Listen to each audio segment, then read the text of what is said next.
आज मैं आपके लिए संस्कृत विषय का पहला मॉडल पेपर लेकर के आया हूँ, जिसमें शब्द रूप और धातु रूप के ऑब्जेक्टिव क्वेश्चंस सम्मिलित किए गए हैं। तो हम पहला प्रश्न पढ़ते हैं।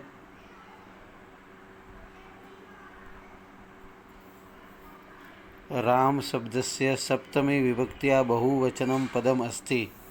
यहाँ पर राम शब्द सप्तमी विभक्ति का बहुवचन पद पूछा है। तो जैसे राम का होता है रामः रामो रामः प्रथमा, रामम रामो रामान द्वितीया, रामेण रामाभ्याम रामे तृतीया, रामाय रामाभ्याम रामेभ्य चतुर्थी, रामात् रामाभ्याम रामेभ्य पंचमी, रामस्य राम्यो रामाणाम षष्ठी, रामे राम्यो रामेषु सप्तमी। यहाँ पर दे दी, यहाँ पर स वाला ऑप्शन और अ वाला ऑप्शन। लेकिन यहाँ पर मैंने आपको पढ़ाया तब बताया था कि राम अकारांत शब्द सप्तमी विभक्ति बहुवचन में मूर्धन्य श आएगा, इसलिए इसका राइट आंसर जो हो जाएगा वो आपका हो जाएगा रामेशु। अब दूसरा प्रश्न पढ़ते हैं। रमा पदम कस्याम विभक्तियों प्रयुक्तम भवति। जो रमा पद है वो किन किन विभक्तियों में प्रयुक्त होता है। तो हमें रमा का रूप यदि याद हो तब हम पता कर सकते हैं। तो देख सकते हैं कि रमा रमे रमा प्रथमा, रमाम रमे रमा द्वितीया, रमया रमाभ्याम रमाभि तृतीया, रमाई रमाभ्याम रमाभ्य चतुर्थी, रमाया रमाभ्याम रमाभ्य पंचमी, रमाया रम्यो रमाणाम षष्ठी, रमायाम रम्यो रमासु सप्तमी। तो देखें इसके ऑप्शन दिए हुए केवलम प्रथमा बहुवचने, केवलम द्वितीय बहुवचने, प्रथमा बहुवचने द्वितीय बहुवचने च, केवलम तृतीया एक वचने। तो देख सकते हैं कि रमा पद 2 बार प्रयुक्त हुआ है, रमा रमे रमा और रमाम रमे रमा। अर्थात इसका जो सही आंसर होगा वो होगा प्रथमा बहुवचने द्वितीय बहुवचने च।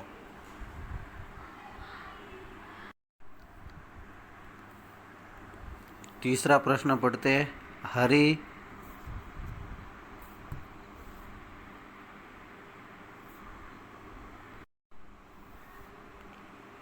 हरि पदे विभक्ति अस्ति प्रथमा द्वितीया तृतीया या चतुर्थी। तो देखिए हरि शब्द का जब प्रारंभ करते हैं तो हरि होता है और हरि के साथ विसर्ग आते हैं, हरि हरि हरेह प्रथमा। इसका मतलब इसमें प्रथमा विभक्ति ही है। अब चौथा प्रश्न हम देखते हैं। मति शब्दस्य द्वितीया विभक्ति रूपम अस्ति। मति शब्द की द्वितीय विभक्ति का रूप हमें देखना है।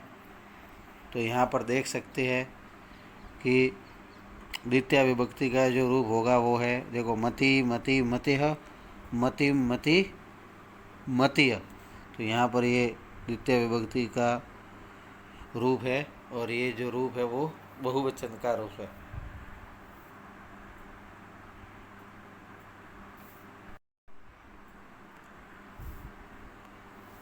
अब हम 5वां प्रश्न पढ़ते हैं।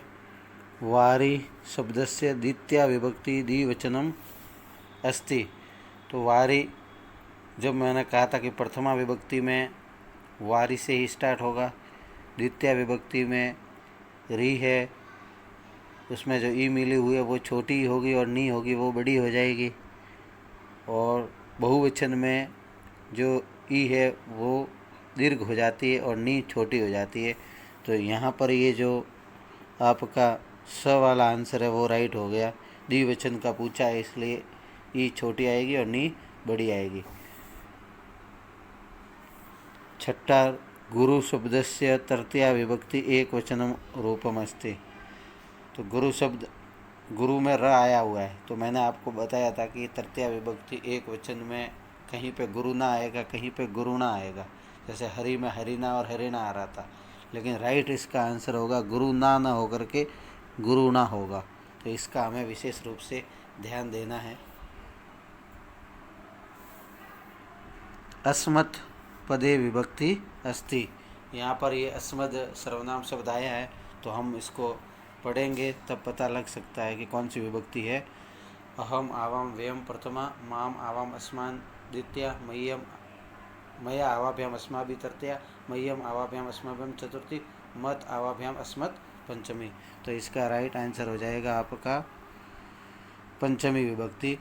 इस ऑप्शन में कहीं पर भी पंचमी विभक्ति नहीं है, लेकिन इसमें राइट आंसर क्या होगा आपका पंचमी विभक्ति। तो इसका आप ध्यान देना।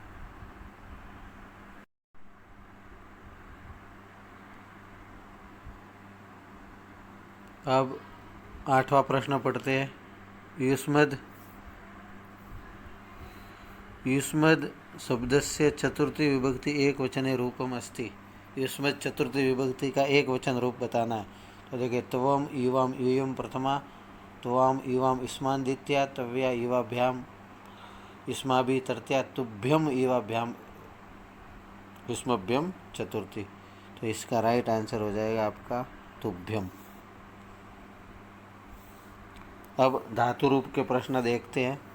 तो इसमें दिया है कि भू धातो लंग लकारे बहुवचनम रूपम अस्ति प्रथम पुरुषे। मतलब यहाँ पर भू धातु प्रथम पुरुष बहुवचन का रूप बताना है लंग लकार में।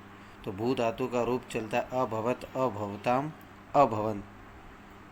तो यहाँ पर हमें प्रथम पुरुष ही पूछा गया, इसलिए इसका राइट आंसर हो जाएगा आपका अभवन। अब देखिए 10वां प्रश्न, भवेयु पदम कस्मिन् लकारे अस्ति। भवेयु, तो पहला जैसे इसमें ऑप्शन लट लकार का दिया है, तो लट लकार में भू धातु का भवति, भवत, भवंती से स्टार्ट होता है। लिट लकार में भविष्यति, भविष्यत, भविष्यंती से होता है।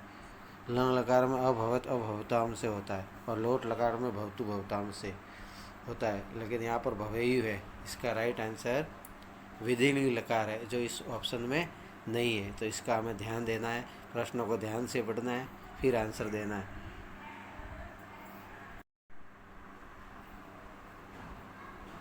अब हम एद धातु लोट लकार उत्तम पुरुष द्विवचन का प्रश्न है। देखिए,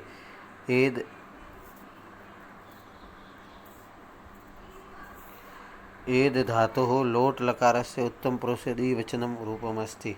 मैंने आपको बताया था कि जब दो मात्रा वाला शब्द आ जाए तो वो लोट लकार में ही होता है। यहाँ पर एधा वही, ये जो रूप है वो लोट लकार का रूप है। 12वां प्रश्न, एद धातु लट लकार मध्यम पुरुष बहुवचनम अस्ति। एद धातु लट लकार मध्यम पुरुष बहुवचन रूप पूछा है। तो एदते से स्टार्ट होता है, एदते, एदेते, एदंते प्रथम पुरुष, एद से एदेते, एदद्वे। तो यहाँ पर ये एदद्वे आएगा। 13वां प्रश्न, एद धातु एधेयताम पदम प्रयुक्तम भवति। तो याताम और याथाम ये विधिलिंग लकार में प्रयुक्त होते हैं। एधेत, एधेयताम, एधेरन। इसका राइट आंसर हो जाएगा विधिलिंग लकार। 14वां प्रश्न, एद धातु विधिलिंग लकार प्रयुक्तम एधेरन। अभी बताया आपको कि एधेत, एधेयताम, एधेरन ये प्रथम पुरुष बहुवचन में रूप होगा, प्रथम पुरुष बहुवचनम। अंतिम पढ़ते हैं, भू धातु विधिलिंग लकार मध्यम पुरुष एक वचनम रूपम। भू धातु का पूछा है, तो भवेत, भवेताम, भवेयु, भवे, भवेतम, भवेत। तो यहाँ पर भवे राइट आंसर हो जाएगा। इस प्रकार हमने शब्द रूप और धातु रूप के कुल मिलाकर के 15 प्रश्न सॉल्व किए। इसी प्रकार मैं आपके लिए इसी टॉपिक के और ऑब्जेक्टिव क्वेश्चंस लेकर के आऊँगा।